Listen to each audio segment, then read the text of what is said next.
Hola, hola, muy pero muy buenos días, ¿cómo andan chicos y chicas? Vamos a ir grabando el recuperatorio del primer parcial de Química CBC que tomaron hoy. El primer punto dice: un recipiente cerrado y rígido de 5 decímetros cúbicos contiene argón gaseoso. La presión es de 570 torricelli y la temperatura es de 142 grados Celsius. La presión aumenta al doble cuando se introduce en el recipiente 7810 miligramos de un gas X a temperatura constante.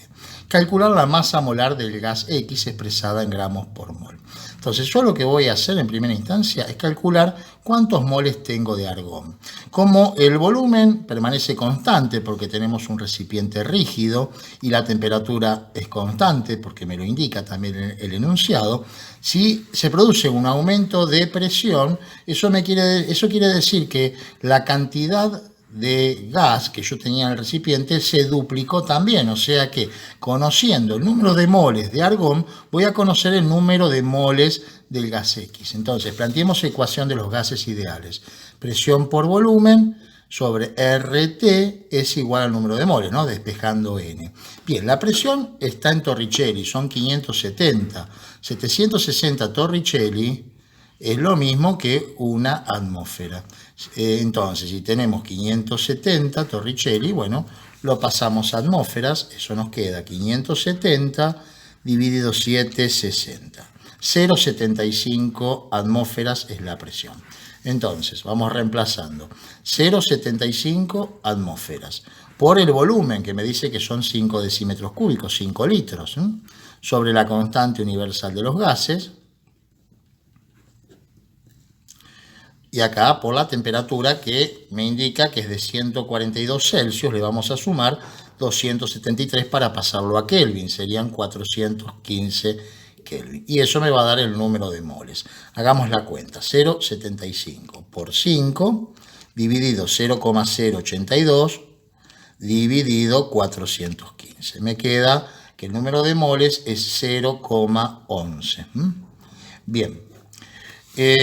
Ahora, ya sabiendo el número de moles, bueno, vamos a calcular la masa molar. Si ustedes no se dieron cuenta de que cuando se duplica la presión, se duplica la cantidad total, ¿sí? Lo que pueden hacer es duplicar este valor de presión y calcular el número de moles totales y hacer la resta, ¿sí? O sea, cuando ustedes hagan eso, les va a dar que el total va a ser el doble de este valor, porque yo tengo en el recipiente 0,11 moles que son de argón, pero esa misma cantidad tengo de X. Entonces, si ustedes calculan con la presión el doble de esta presión, les va a dar 0,22, que sería los moles totales, pero si a los moles totales les restan los moles que tenían de argón, les va a dar lo mismo que me dio a mí, ¿sí? Digo porque capaz a veces no se dan cuenta, también lo pueden hacer por ese camino. Ahora, nosotros sabemos que de ese gas X tenemos 7.810 miligramos. Si esto lo pasamos a gramos, dividimos por 1000, nos queda 7,81 gramos. Y esta masa es equivalente a esta cantidad. Entonces, lo que me voy a preguntar: ¿cuál va a ser la masa de un mol? ¿Sí? Esa va a ser la masa molar. O sea que hacemos 7,81 dividido este valor. Yo esto ya lo dejo en la calculadora para ser más preciso. 7,81 dividido ANS y me da 70,9. Y ahí tenemos entonces la respuesta, ¿sí? 70,9 tenemos que poner sin unidades, ¿sí? Es el cloro, el gas este es el cloro 2, seguramente por el valor, ¿sí? Así que bueno, seguimos practicando, chicos. Otro ejercicio de recuperatorio de química CBC Cátedra Única. Dice: Q es el elemento del grupo 8 y periodo 4. X tiene la configuración electrónica del criptón y más 5S2, ¿sí? Bueno, vamos a primero identificar de qué elemento estamos hablando. Q, ¿quién es Q? A ver, grupo 8, periodo 4. Vamos a la tabla periódica y buscamos periodo 4, grupo 8. Estamos hablando del hierro.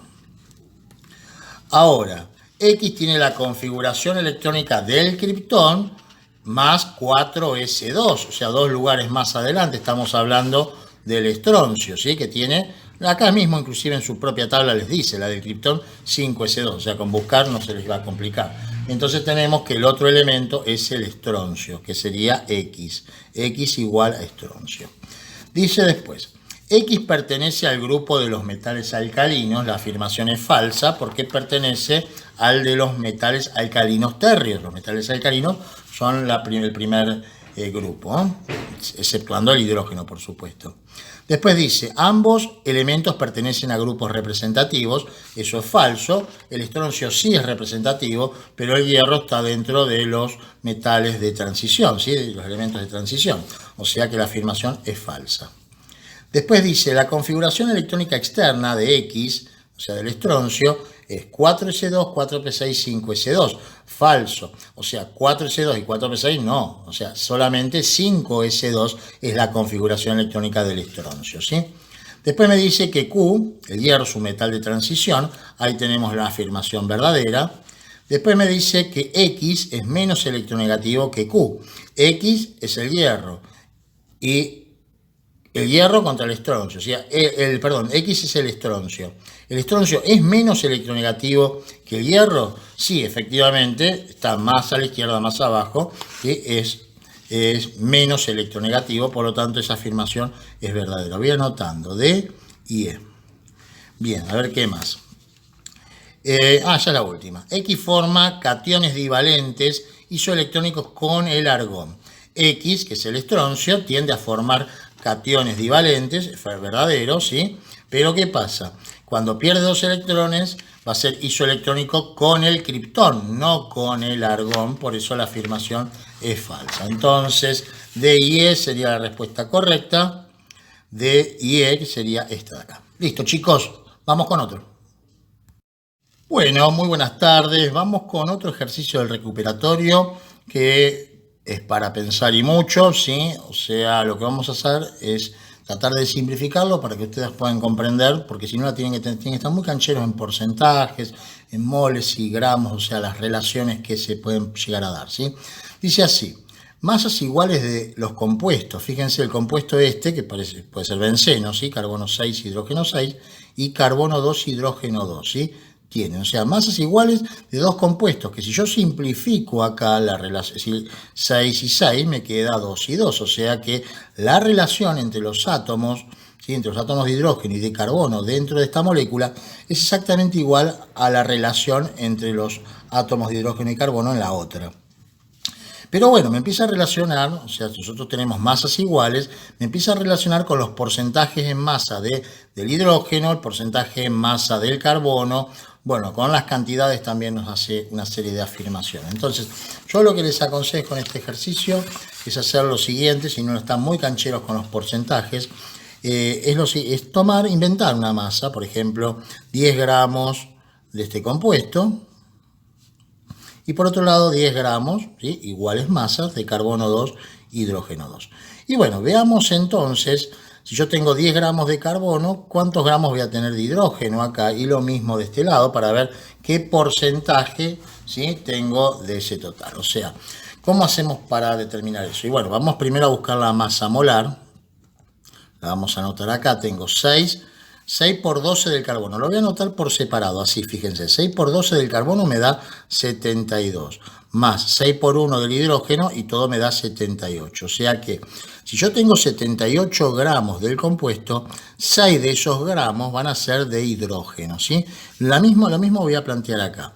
La masa molar, ¿sí? Yo voy a tener 2 por 12 serían 24 del carbono, más 2 por 1, 2 del hidrógeno, y eso me da 26. Entonces acá yo sé que tengo 2 gramos de hidrógeno cada 26 gramos de moléculas, ¿no? Entonces ahí ya podríamos determinar la primera opción, si es verdadera o falsa, viendo si los porcentajes son iguales. O sea, 78 gramos, ¿sí? Supongamos que tenemos 78 gramos, sería el 100%. Y yo quiero saber qué porcentaje representa el hidrógeno de la molécula, y eso no va a depender de la cantidad que yo tenga, ¿sí? o de la masa que yo tenga. Va a depender de la relación que tenga entre los átomos, ¿sí? Y bueno, hacemos esta regla de 3 simple y me queda 6 por 100 dividido 78. Me da 7,69% corresponde al hidrógeno. Si hacemos el mismo razonamiento acá, 26 gramos es el 100%, y bueno, 2 gramos X, y bueno, me va a dar lo mismo, ¿sí? 2 por 100 serían 200, dividido 26, 7,69% corresponde al hidrógeno. Y podríamos hacer lo mismo, o podríamos hacer la resta para ver los porcentajes de carbono. Vamos a tener el mismo porcentaje de carbono, ¿sí? Entonces ya ahí vamos a descartar la primera opción. Y ya de esa forma, fíjense, si ustedes leen un poquito más abajo, igual porcentaje en masas de carbono en ambas sustancias. Ya tenemos la opción verdadera, ¿sí? La opción verdadera es esta. Bueno, vamos a descartar las otras, ¿sí?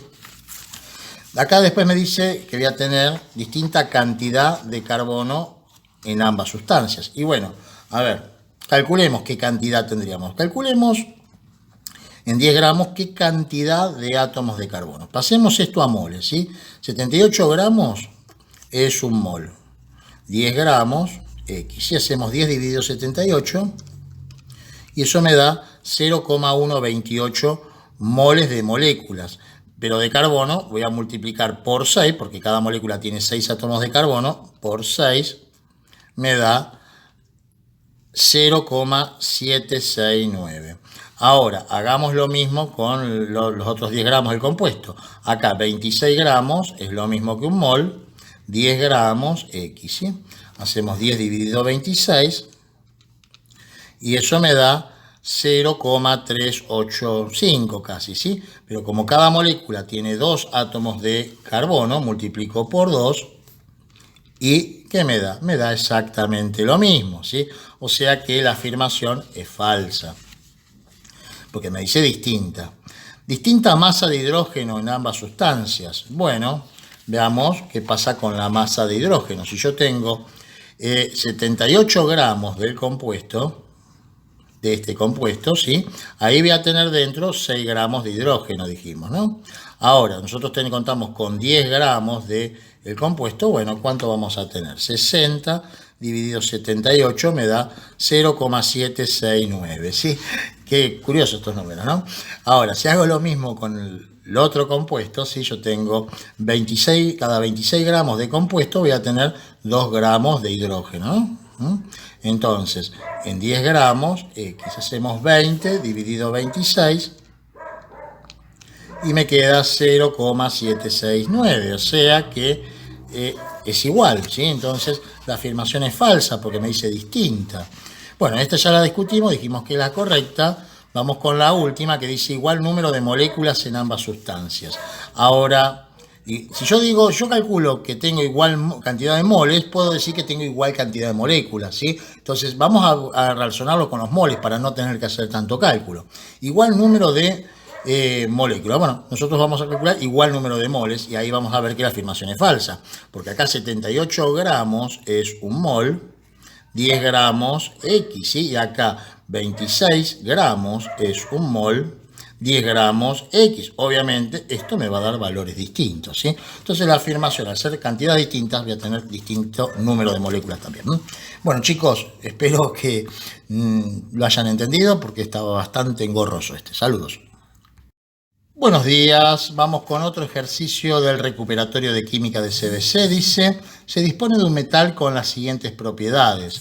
A 357 grados Celsius pasa del estado líquido a vapor y a menos 39 grados Celsius pasa de sólido a líquido. Se sabe que 136 gramos del mismo ocupan un volumen de 100 mililitros a 20 grados Celsius. Indicar cuál de las siguientes afirmaciones es correcta. Bueno, lo que vamos a hacer, ¿sí? Lo que me gusta hacer siempre primero, cuando me dan puntos de fusión y de ebullición, marcarlos en una recta numérica para no hacer lío. Menos 39, 357, ¿sí? Acá está en estado sólido, acá en estado líquido, entre estas dos temperaturas, y a mayor temperatura está en estado gaseoso. Dice, a partir de 360 grados Celsius, los átomos del metal se encuentran formando una red cristalina. Eso es falso, a 360 grados el metal se encuentra en estado gaseoso, ¿sí? Después dice, ninguna de las otras afirmaciones es correcta, veamos. Después nos dice, comparando una muestra de 1 mililitro del metal con 1 mililitro de aluminio, y me dan la densidad del aluminio, la muestra de aluminio será más liviana. Bueno, para eso vamos a usar la información que nos dan acá. 10 mililitros tienen una masa, 10 mililitros de este metal que no conocemos, tienen una masa de 136 gramos. Y bueno, veamos un mililitro.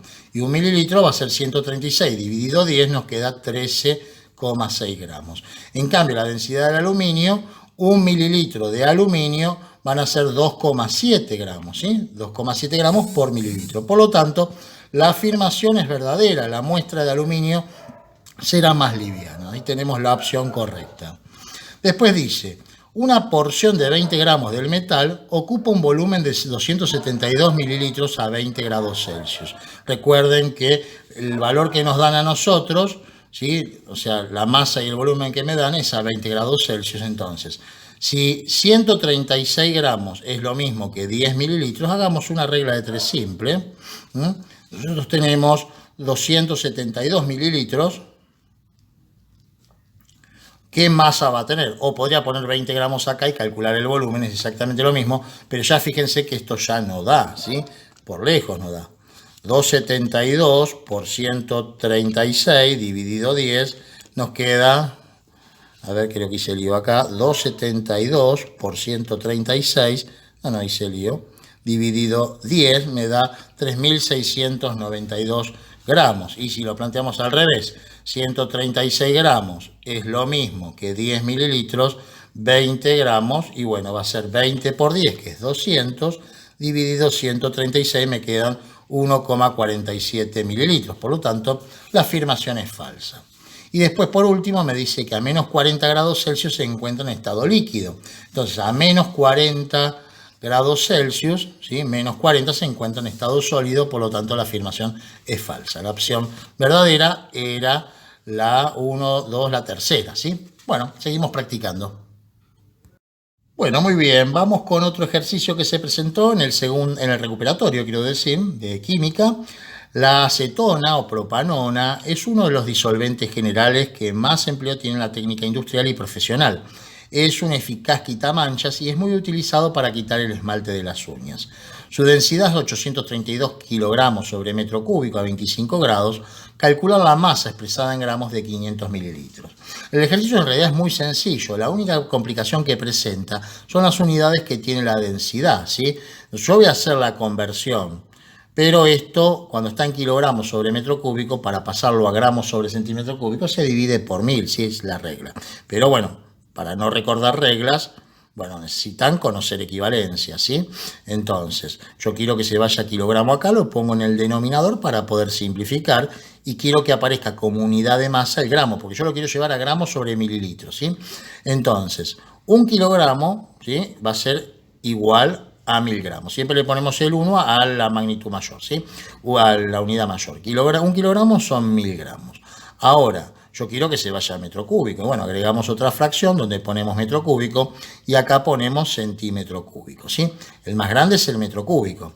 Y un metro cúbico es 1.000.000 de centímetros cúbicos. Si no, tenemos que hacer la tablita, metro cúbico, decímetro cúbico, centímetro cúbico, un metro cúbico. Recuerden que acá se completan con 3 ceros, sería 1.000.000, ¿sí? Entonces ponemos 1.000.000 acá. Y ahí simplificamos estos 3 ceros con estos 3 ceros. Y fíjense que en definitiva estoy dividiendo por 1000.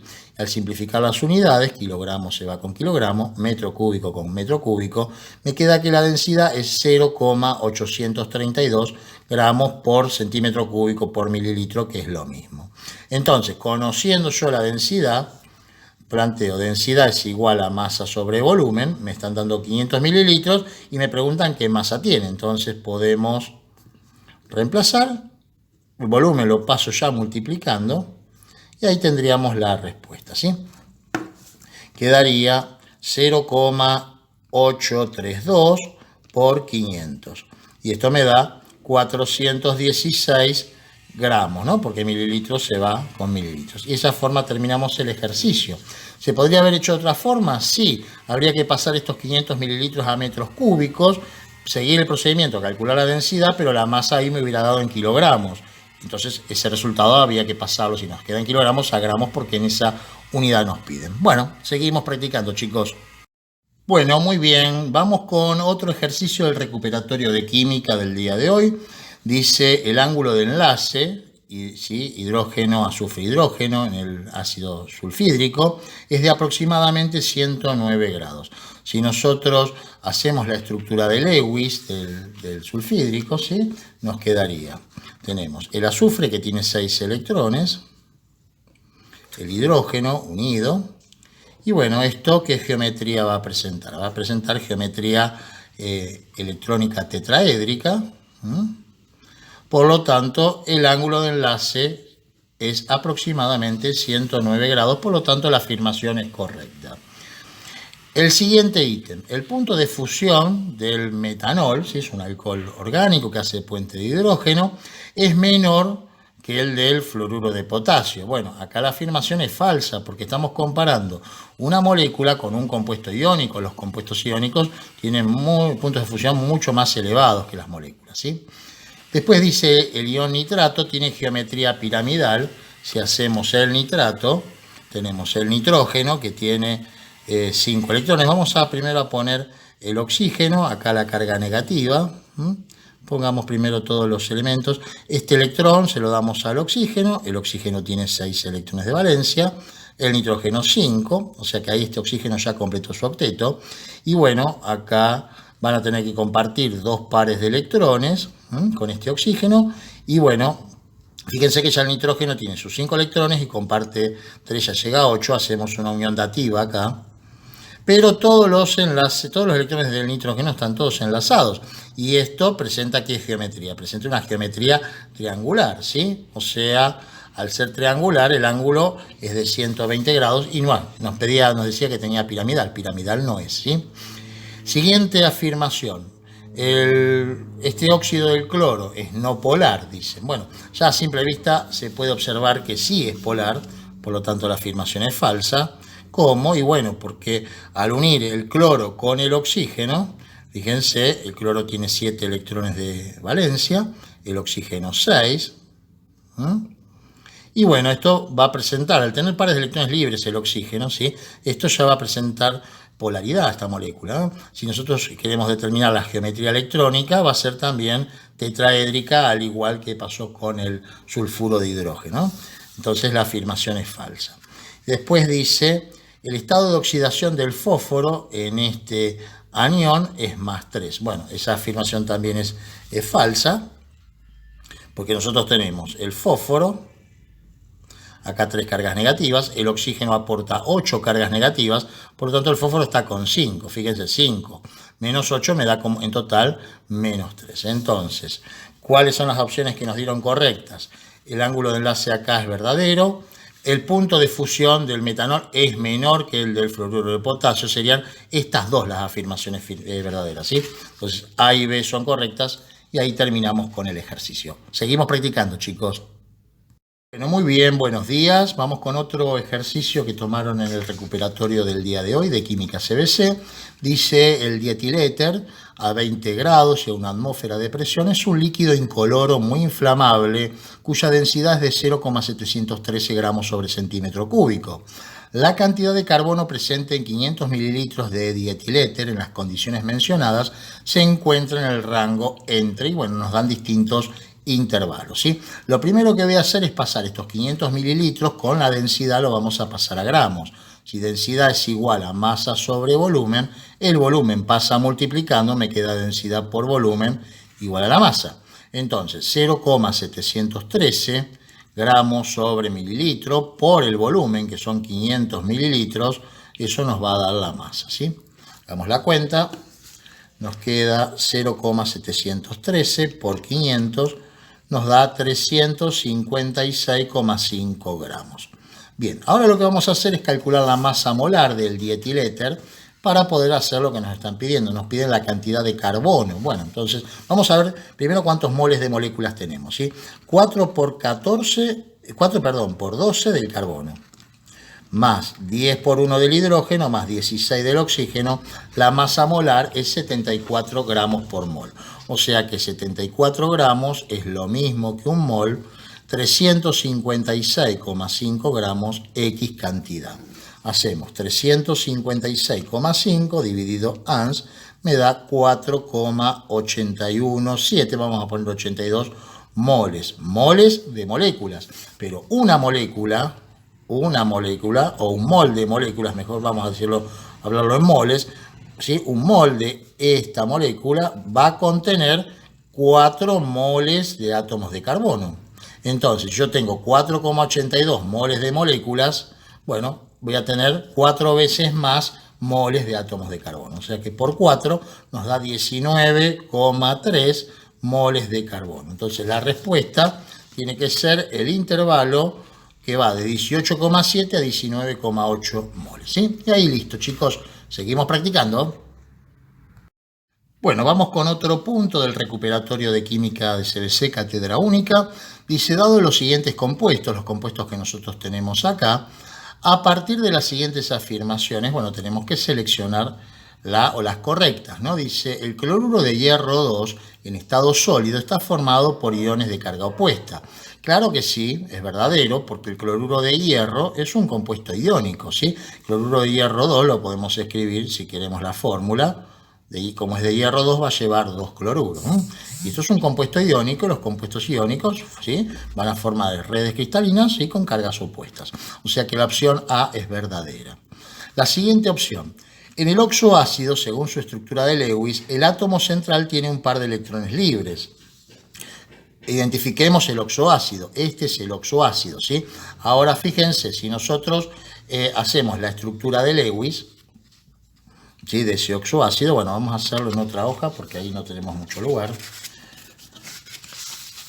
Ahí vamos a poder corroborar lo que me están diciendo. Si es el perclórico, o sea que no va a haber electrones libres, ya están todos los oxígenos posibles que puede tener ese oxoácido, quedaría hidrógeno unido con un oxígeno, ¿sí? Siempre el hidrógeno en los oxoácidos unido al oxígeno. Bueno, el oxígeno tiene 6 electrones de valencia, el oxígeno unido al cloro, que tiene 7 electrones de valencia. Fíjense que acá completaron todos el octeto. La única forma de ponerle 4 oxígenos más sería con uniones covalentes dativas, ¿sí? Y de esa forma ustedes pueden observar que el cloro va a tener implicado todos sus electrones de valencia en las uniones, ¿sí? Por lo tanto, el átomo central no tiene un par de electrones libres, es falso. Después dice, el nombre de la oxosal es carbonato de cobre 1. La oxosal es este compuesto, pero este compuesto, el cobre, no está con valencia, número de oxidación 1, sino que está con 2. Fíjense, ustedes tienen el carbonato, ¿sí? Todo el anión carbonato tiene 2 cargas negativas. Si no hagan la cuenta, 6 negativos del oxígeno, 4 positivos del carbono. Entonces el cobre tiene que estar con 2 más, o sea, es carbonato de cobre 2, ¿sí?, o cúprico, pero no es carbonato de cobre 1. Después dice, 3 de las sustancias son binarias, y bueno, tenemos acá una sustancia binaria, acá otra, y el cloruro de hierro, por lo tanto, la opción D también es correcta. Y bueno, entonces tenemos que elegir A y D. A y D sería la última opción. Ahí terminamos, chicos, seguimos practicando, no se vayan, ¿eh? Bien, buenos días. Vamos con otro ejercicio para pensar, ¿sí?, del recuperatorio de química. Dice, 2 recipientes rígidos A y B tienen un volumen de 5 decímetros cúbicos cada uno y se hallan a igual temperatura. El recipiente A contiene 0,250 moles de dióxido de azufre gaseoso y el recipiente B contiene 0,750 moles de argón también gaseoso. Y bueno, dadas las proposiciones, veamos cuál es correcta y cuál no. Vamos a representarlo esto, ¿sí? Nosotros tenemos el recipiente A y el recipiente B. Sabemos que están a igual, o sea, tienen el mismo volumen y están a la misma temperatura. Y de A, nosotros tenemos, en A tenemos 0,25 moles de dióxido de azufre. Y acá tenemos 0,75 moles de argón. La primera pregunta, la primera afirmación es, el número de átomos en el recipiente B es mayor al número de átomos en el recipiente A. Bueno, nosotros acá tenemos 0,75 moles. Vamos a comparar cantidades. Si comparamos cantidades es lo mismo que comparar átomos, ¿sí? Acá tengo 0,75 moles de átomos de argón, ¿sí?, porque el argón está constituido por un solo átomo, la molécula, ¿sí? En cambio, el dióxido de azufre está constituido por 3 átomos y tenemos 0,25 moles de moléculas, por lo tanto vamos a tener el triple de moles de átomos, vamos a tener 0,75, o sea que en los dos recipientes vamos a tener el mismo número de átomos. Por lo tanto, la afirmación es falsa, ¿sí?, porque me dice mayor. Si ambos recipientes se conectan y ambos gases se mezclan a temperatura constante, la presión parcial del dióxido de azufre será la mitad de la presión total. Bueno, eso va a ser falso porque nosotros vamos a tener menor cantidad en la mezcla, menor cantidad de dióxido de azufre, por lo tanto las fracciones molares no pueden ser mitad y mitad, 0,5 y 0,5. Por lo tanto, las presiones parciales tampoco va a ser una a la mitad del otro, ¿sí? O sea, acá me está diciendo que si la presión parcial del dióxido de azufre es la mitad de la presión total, me está diciendo de otra forma que los dos gases van a ejercer la misma presión parcial, ¿sí? Y esa afirmación es falsa porque tenemos distintas cantidades. Después dice, el número de átomos de argón en el recipiente B es mayor al número de átomos de azufre presente en el recipiente A. Y bueno, ahí sí podemos coincidir. ¿Por qué? Porque yo tengo 0,75 moles de átomos de argón en B. Y en A tengo 0,25 moles de moléculas, pero como cada molécula de dióxido de azufre tiene un átomo de azufre, voy a tener en el recipiente A 0,25 moles de azufre. Por lo tanto, mayor cantidad de argón que de azufre, mayor número de átomos de argón que de azufre, ¿sí? Entonces, esa afirmación sería verdadera, ¿no? El número de átomos de argón en el recipiente B es mayor, ahí tenemos la opción correcta. Después dice, la presión en el recipiente B es el triple de la presión en el recipiente A. Y bueno, tenemos igual volumen, igual temperatura, tengo el triple de cantidad, por lo tanto voy a tener el triple de presión, porque ahí la presión y la cantidad son directamente proporcionales al mantener las otras variables constantes. O sea que esta afirmación también es verdadera. Si ambos recipientes se conectan, la fracción molar del argón en la mezcla será 0,5. Bueno, ya dijimos que no, porque no vamos a tener iguales cantidades, ¿sí? Entonces, la F, el número de moléculas en el recipiente B es menor al de las moléculas en el recipiente A. A ver, acá en el recipiente A tenemos 0,25 moles, pero como cada molécula está... estamos comparando moléculas, ¿por qué iba a calcular átomos? Sí, el número de moléculas en el recipiente B es menor que en el A. No, en el B es mayor, tenemos 0,75 moles. Calculemos las moléculas multiplicando por el número de Avogadro, si quieren. Y acá tengo 0,25 moles de moléculas, ¿sí? Multipliquen por el número de Avogadro y por supuesto que en A tenemos menos que en B. Y acá dice que en B es menor que en el recipiente A, por lo tanto la afirmación es falsa. Entonces, las opciones que nos dieron fueron C y D. C y D sería la cuarta de las opciones, ¿sí? Ahí terminamos, chicos. Seguimos practicando. Considerando los nucleidos, vamos a ir anotando X80, Z36, lo ponemos acá abajo, ¿sí?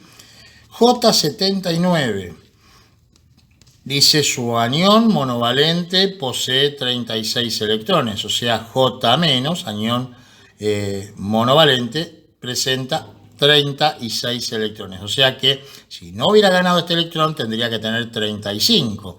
Y si tiene 35 electrones, o sea, J va a tener 35 electrones, tiene 35 protones. Y bueno, buscamos en la tabla, es el bromo, ¿sí? J. Y 36 también lo buscamos en la tabla, es el criptón, ¿sí?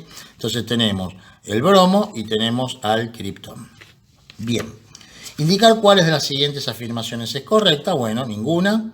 Después dice cuando M44 pierde 2 electrones, se transforma en M42. Nada que ver porque el número másico no tiene nada que ver con la ganancia o pérdida de electrones. O sea, si pierde 2 electrones, ¿sí?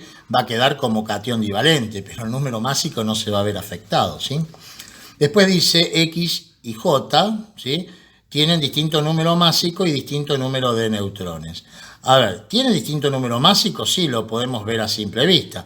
Y bueno, pero calculemos el número de neutrones. Hagamos 80 menos 36 acá para el caso del criptón. 80 menos 36, eso nos da 44 neutrones. Y si hacemos 79 menos 35, me da 44 neutrones. Por lo tanto, ¿cómo es la afirmación? Dice, ¿tienen distinto número másico? Sí. ¿Y tienen distinto número de neutrones? No, tienen igual número de neutrones. La afirmación es falsa. Bien, el nucleido, ¿sí? 84 T84 posee 48 neutrones. Bueno, anotemos a T84 y como tiene 48 neutrones, quiero saber quién es, ¿sí? Entonces hago 84 menos 48 para saber el número atómico, 36, o sea, es el criptón también, ¿sí? Entonces, me dice que es un isótopo de X. Y bueno, fíjense, tiene igual número atómico, distinto número másico. Efectivamente, esa afirmación es correcta, ¿sí? Ahí tenemos la afirmación correcta. Después dice, el número de electrones del ion J-1 es menor que su número de protones. A ver, el bromo tiene 35 protones. Tiene 35 electrones, pero si gana uno tiene 36 electrones. O sea que el número de electrones es mayor que el número de protones, por lo tanto la afirmación es falsa. Y para terminar, la configuración electrónica de M2+ es esto que nos indica acá. ¿Y quién era M? Ah, el M ni lo puse yo. M, acá teníamos que M es 44. No olvide de M, 24 neutrones, o sea que tiene 20. Acá es el calcio, ¿sí? Entonces, la afirmación es la configuración electrónica de M2+, o sea, como catión divalente, es 4s2, 4p6. O sea, tiene que ser la configuración electrónica del gas noble anterior. Y el calcio, si nosotros retrocedemos al calcio, pasamos al periodo 3, a la del argón, o sea que no va a ser 4, sino que va a ser 3, ¿sí? La del argón va a ser 3s2, 3p6, ¿sí? Y entonces es falsa porque nos pusieron este 4 acá. Bueno, chicos, eso es todo. Un saludo grande. Chau, chau.